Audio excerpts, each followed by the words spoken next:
started working out, trying routines, trying hacks, and still not seeing results. Meanwhile, you and I see all those other people who seem to progress effortlessly, almost overnight.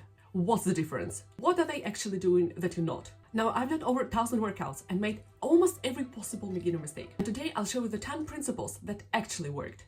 These are the things that got me into the best shape of my life, even while working full-time. And if I did it, you can do it too. We'll cover how to build a lean and toned look, how to actually progress, and the part that most people ignore until their results stall. So how do you actually achieve the look that you want? The reality is that many people still think that muscle will make them bulky. Is this true?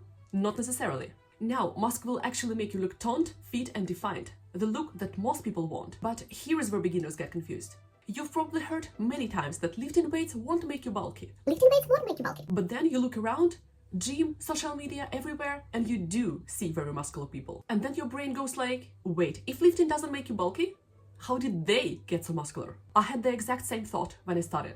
Yes, you can get very muscular with the right nutrition and training, but for most body types, it takes a lot of consistent effort, like a lot, more than you think. And when you see someone muscular, you don't know how they eat, how they train, and what their genetics is. The reality is that most people who are afraid to get bulky just from training won't. And if you remember just one thing from this section, remember this: muscle gives shape. And while you can't spot reduce fat, you can build muscle in specific areas, which can change how your body looks overall. Muscle also increases your metabolism because muscle tissue burns more calories than fat tissue. And I wish I understood that earlier. At one point, when I just started working out, I tried dieting because I wanted to look more toned, even though I was already skinny. And what I actually needed was training to build muscle shape. Once I focused on that, everything changed. Of course, training only works fully if nutrition supports your goal. So here is the simple rule. Your goal decides how you eat.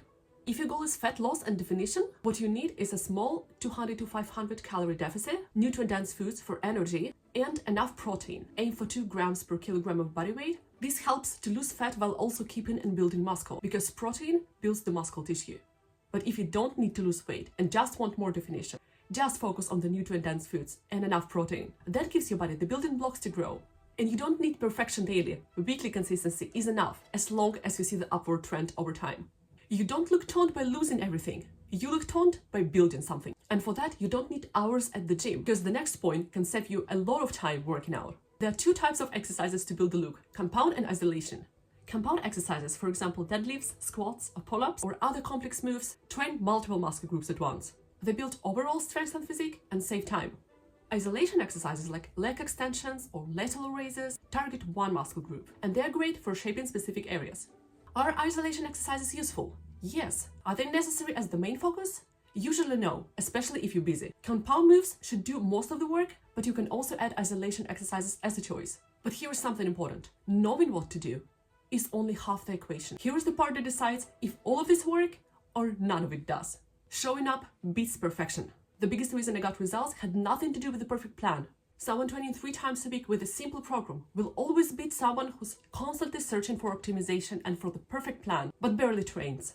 You have to do the work, but you also want to be smart about it. And the next point is where many beginners get stuck. Guys, I used to skip this point, and I was wondering, why do I see some results, but not exactly the result that I want, and the progress is kind of slow?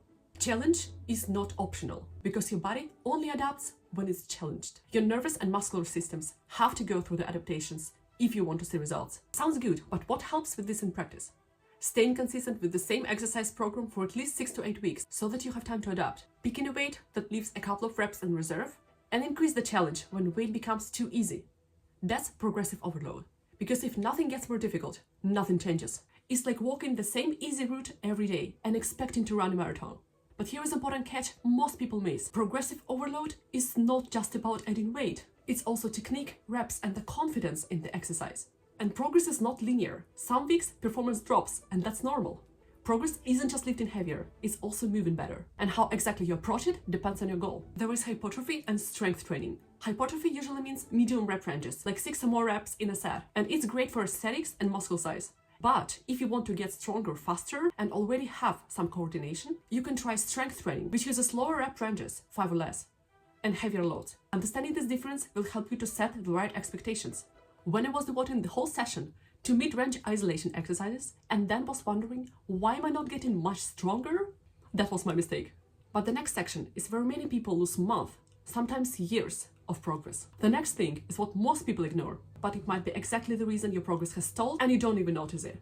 Most people don't pay attention to this, but one side of your body is usually stronger. And during the complex moves, the stronger side compensates for the weaker one, which reduces effectiveness and can even increase the injury risk. Small imbalance, but big long-term impact.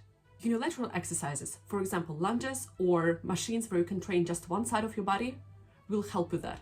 Now, you don't have to do them all the time, but try your best to still include them in your program. Now, the next one is technique of the exercise. If you ignore everything else, don't ignore this. Probably everyone have heard that you have to do exercise with a decent form, but not many people realize why.